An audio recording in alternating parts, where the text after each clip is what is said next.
हमारी आज की प्रमुख खबरें संक्षेप में कुछ इस प्रकार हैं। 1. ऑनलाइन हाजिरी का विरोध क्यों है, इसको जरा समझिए। 2. जिले में अध्यापकों की उपस्थिति पंचायत सहायक रोजगार सेवक द्वारा प्रतिदिन सुबह 9 बजे ली जाएगी। 3. ऑनलाइन हाजिरी मॉनिटरिंग को महानिदेशक स्कूल शिक्षा ने यूपी डेस्को को लिखा पत्र। 4. शिक्षकों का वेतन मानव संपदा पोर्टल के माध्यम से मिलेगा। अब बात करते हैं अपनी आज की प्रमुख खबर के बारे में। ऑनलाइन हाजिरी का विरोध क्यों है, इसको जरा समझिए। अखबारों की खबरें इस तरह माहौल बना रही है जैसे शिक्षक अपने दैनिक कर्तव्यों को करना नहीं चाहता। अखबारों के माध्यम से शिक्षक बिरादरी को लेकर एक नकारात्मक माहौल बनाया जा रहा है, लेकिन शिक्षक ऑनलाइन हाजिरी का विरोध क्यों कर रहे हैं, इसको लेकर किसी समाचार पत्र एवं सामाजिक संगठन ने बात करना भी मुनासिब नहीं समझा है। यदि शिक्षकों की समस्याओं पर गौर किया जाए तो आपके पैरों तले जमीन खिसक जाएगी।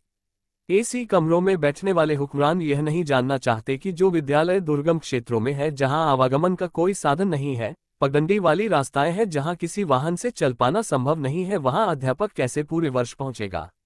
लोग प्रश्न उठाएंगे इस विषय पर कि इससे पहले कैसे पहुंच रहा था, तो मैं इसे भी स्पष्ट करना चाहूंगा कि पूरे वर्ष निरंतर एक ही समय पर किसी भी व्यक्ति को एक जगह पर नहीं पहुंचाया जा सकता। प्रोबेबिलिटी कहती है कि कुछ विशेष दिवसों में शिक्षक को देरी हो सकती है।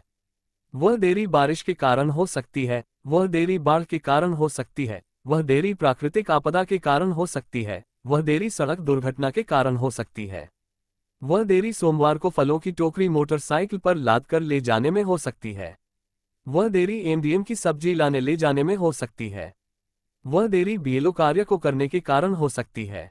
लेकिन दुर्भाग्य है, एसी कमरों में बैठकर खर्रे जारी करने वाले हुक्मरानों को ये भला कहाँ दिखाई देता है। हुक्मरानों को ये भी दिखाई नहीं देता कि जो विभाग समय से पदोन्नति और वेतन नहीं दे सकता, वह किस तरह शिक्षकों के साथ न्याय का झूठा दिखावा कर सकता है। आंकड़ेबाजी में उलझा विभाग कब मूल शिक्षा से कोसों दूर होता जा रहा है, ये बेहद चिंतनीय है। क्या विद्यालयों को हम वह समस्त भौतिक संसाधन दे पाए हैं जो एक विद्यालय के लिए जरूरी है? उत्तर मिलेगा नहीं, बिल्कुल नहीं। हम देखेंगे विभाग समाज में एक सोच देना चाहता है कि शिक्षक अपने कर्तव्यों के प्रति सजग नहीं है, जबकि क्षेत्र में जाकर देखा जाए तो आंकड़े इसके उलट प्राप्त होते हैं।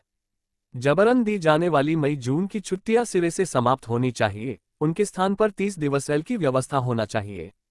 15 हाफ डे लीव की व्यवस्था होनी चाहिए।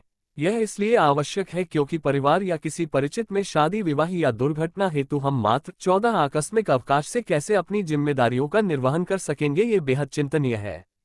चिंतनीय तो तब हो जाता है जब एक शिक्षक या शिक्षिका अपने स्वयं के विवाह हेतु चिकित्सकीय अवकाश लेती है।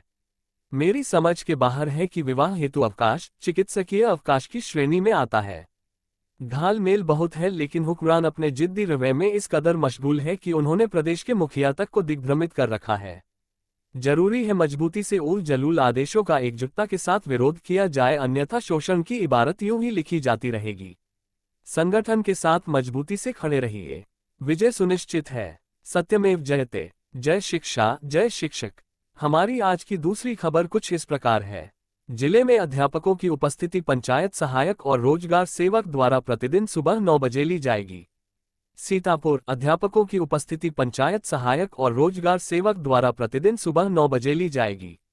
पंचायत सहायक द्वारा प्रतिदिन अध्यापकों की उपस्थिति प्रातः 9 बजे लेंगे। जिन ग्राम पंचायतों में पंचायत सहायक का पद रिक्त है, वहां के रोजगार सेवक द्वारा प्रतिदिन 5 कॉलम में प्रविष्टि भरकर गूगल शीट पर अध्यापकों की उपस्थिति ली जाएगी और एक्सेल शीट प्रतिदिन जीपीएस फोटोयुक्त भरकर प्रेषित करेंगे। आज की तीसरी बड़ी खबर की बात करते हैं। ऑनलाइन हाजिरी मॉनिटरिंग को महानिदेशक स्कूल शिक्षा ने यूपी डेस्को को लिखा पत्र। 6 जिलों में परिषदीय स्कूलों के शिक्षक व छात्र अब टैबलेट पर चेहरा दिखाकर अपनी उपस्थिति दर्ज कराएंगे। इन जिलों में फेस रिकॉग्निशन अटेंडेंस सिस्टम लागू किया जा रहा है। पहले चरण में जिन 6 जिलों में इस व्यवस्था को लागू कराया जा रहा है, उनमें उन्नाव, सीतापुर, हरदोई, रायबरेली, बाराबंकी और लखीमपुर खीरी शामिल हैं। अभी पायलट प्रोजेक्ट के तहत इन जिलों में इसे लागू किया जा रहा है। आगे सभी जिलों में यह व्यवस्था शुरू हो जाएगी। परिषदीय स्कूलों के शिक्षकों को अब समय पर स्कूल आना होगा और निर्धारित समय के बाद ही स्कूल छोड़ पाएंगे। कई बार निरीक्षण में ये शिकायत सामने आई है कि स्कूल से गायब होने के बावजूद रजिस्टर पर शिक्षकों की उपस्थिति दर्ज रहती है। अब ऐसा नहीं होगा। यही नहीं, उनकी जगह छद्म व्यक्ति उपस्थिति नहीं लगा सकेगा। छात्रों की सही संख्या भी पता चल सकेगी। कई विद्यालयों में संख्या बढ़ा चढ़ाकर बता दी जाती है, अब इस पर रोक लगेगी। महानिदेशक स्कूल शिक्षा विजय किरण आनंद की ओर से यूपी डेस्को के प्रबंध निदेशक को इसके लिए पत्र लिखा गया है।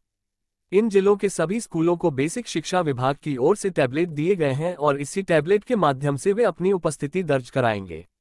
प्रेरणा तकनीक फ्रेमवर्क के उपस्थिति मॉड्यूल में इन 6 जिलों में चेहरे की पहचान उपस्थिति प्रणाली को जोड़ा जा रहा है। मालूम हो कि 7 जिलों सीतापुर, उन्नाव, लखनऊ, हरदोई, श्रावस्ती, रायबरेली व लखीमपुर खीरी स्थित स्कूलों की जियोफेंसिंग कराई गई है। इन जिलों के स्कूलों में बीते सोमवार से ऑनलाइन उपस्थिति दर्ज कराने की व्यवस्था की गई है, जिसका शिक्षक विरोध कर रहे हैं। अब एक कदम आगे बढ़कर फेस रिकॉग्निशन अटेंडेंस सिस्टम 6 जिलों में लागू किया जा रहा है। अब हमारी आज की चौथी बड़ी खबर, शिक्षकों का वेतन मानव संपदा पोर्टल के माध्यम से मिलेगा। सरकारी एवं अशासकीय सहायता प्राप्त माध्यमिक विद्यालयों के शिक्षक और शिक्षणेतर कर्मचारियों का वेतन मानव संपदा पोर्टल के माध्यम से मिलेगा। शुरुआत अगले माह से ही हो जाएगी। दिसंबर महीने का वेतन जो अगले साल जनवरी में देय होगा, मानव संपदा पोर्टल के माध्यम से ही मिल सकेगा। स्कूल शिक्षा महानिदेशक विजय किरण आनंद ने इस संबंध में आदेश जारी कर दिया है।